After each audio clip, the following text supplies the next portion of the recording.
هلو شوجر.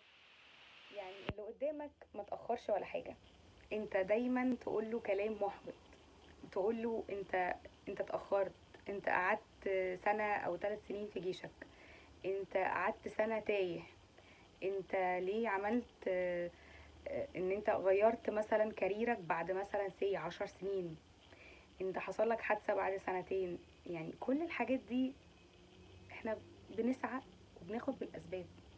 يعني هو مثلا كان في ايده ان هو يعمل حادثة لنفسه؟ لا، هو قضاء وقدر، حاجة من عند ربنا. فهو الراجل مطمن وقايل ربنا سبحانه وتعالى قال: وفي السماء رزقكم وما توعدون. مطمن، بيسعى وبيجاهد، بيعمل اللي عليه. انت مش مطلوب منك اصلا غير ان انت تسعى وتجاهد بس. مش مطلوب ان انت توصل لحاجة معينة، يعني مطلوب ان انت عمال بتعلى. طب انت يعني انت في مخيلتك كده هتوصل لحد فين؟ حلو. في وقت كده بتحس ان انت نفسك خلاص بقى قصير، مش قادر، فبلاش ان انت تجهد نفسك، براحة على نفسك كده.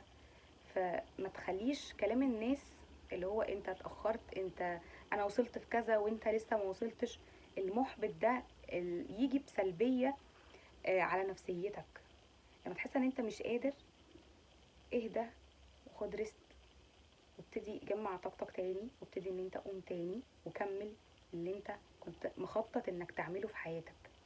عادي، حاجة جت عطلتك، لا قدر الله حادثة، حابب ان انت خلاص يعني بعد التوهة دي استقريت ان انت مش عايز تكمل في المجال ده وعايز تغير المجال ده وتروح لمجال تاني، ربنا يوفقك. ربنا يعني ارشدك لكده وعملت انت صلاة قضاء حاجة وحسيت ان انت مرتاح للمجال الجديد اللي انت رايح له، توكل على ربنا. اسعى وجاهد، وما تمشيش ورا كلام حد سلبي ممكن يحبطك. الناس اللي بالشكل ده تجنبها، تجنبها بجد، عشان نفسيتك دي احسن بكتير من اي بني ادم من النوعية دي. حلو كده. وكمان لازم تبقى حاطط في دماغك حاجة، ان رزقك عمر ما حد هياخده، فلازم تبقى مطمن وتبقى عارف ان كل حاجة ربنا كاتبها لنا هي خير. شكرا.